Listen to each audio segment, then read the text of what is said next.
ইসরায়েলের দখলকৃত পশ্চিম তীরে জলপাই বাগানগুলোতে এখন যুদ্ধের ছায়া। প্রতি বছর ভরা মৌসুমে উৎসব ও আয়োজনের মধ্য দিয়ে জলপাই তুলতেন শত শত ফিলিস্তিনি কৃষক।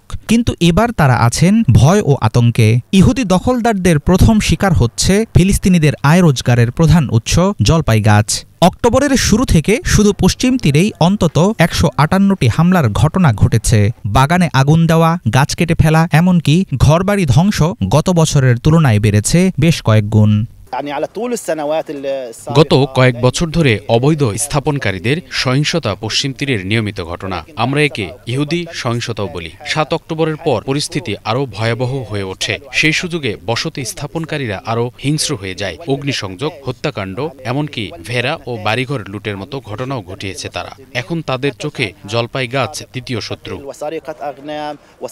ফিলিস্তিনিদের কাছে জলপাই গাছ মাতৃভূমির মাটির প্রতি অঙ্গীকার, অদম্য সংগ্রাম ও তাদের টিকে থাকার প্রতীক। দখলদার ইসরায়েলিরা তাই ইচ্ছা করেই জলপাই বাগানকে টার্গেট করছে। অনেক ক্ষেত্রেই অবৈধ বসতি স্থাপনকারীদের সহায়তা করে ইসরায়েলের সামরিক বাহিনী। জলপাই গাছ আমাদের কাছে সবকিছু। এটি জীবন আর মৃত্যুর প্রতীক। জানতাম ঝুঁকি আছে, তবুও আমরা আসতে চেয়েছি। আমাদের আরেকটা জমি আছে, কিন্তু আমি ইচ্ছে করেই এখানে এসেছি, কারণ জলপাই গাছ আমাদের ঐতিহ্য, আমাদের শিকড়, এই ভূমির সঙ্গে আমাদের সম্পর্কের প্রতীক। ২০২৪ সালের অক্টোবর থেকে এখন পর্যন্ত ১৫,০০০-এর বেশি জলপাই গাছ ধ্বংস করা হয়েছে বলে জানিয়েছে ফিলিস্তিনি কর্তৃপক্ষ। জাতিসংঘ ও মানবাধিকার সংস্থাগুলো স্পষ্ট করে বলছে, এগুলো কোনো বিচ্ছিন্ন ঘটনা নয়। ফিলিস্তিনিদের ভূমি থেকে উৎখাত করার উদ্দেশ্যেই চালানো হচ্ছে এসব হামলা। ইসরায়েলি সেনারা পালন করে নীরব দর্শকের ভূমিকা। তবে ফিলিস্তিনিরা আশাবাদী, একদিন বদলাবে পরিস্থিতি।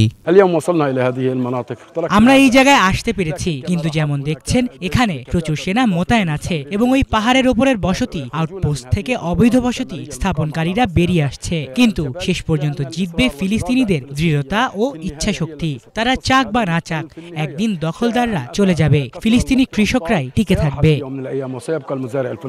প্রায় ২৭ লাখ ফিলিস্তিনির বাসস্থান দখলকৃত পশ্চিম তীর একসময় ছিল স্বাধীন ফিলিস্তিন রাষ্ট্রের স্বপ্নের কেন্দ্রবিন্দু। কিন্তু অবৈধ ইসরায়েলি বসতি স্থাপনকারীদের ক্রমাগত আগ্রাসনে এই ভূমি এখন খণ্ডিত, বিভক্ত। এরপরেও ফিলিস্তিনিদের কাছে জলপাই বাগানগুলোই যেন প্রতিরোধের শেষ চিহ্ন। হাফিজুল ইসলাম, বাংলা ভিশন।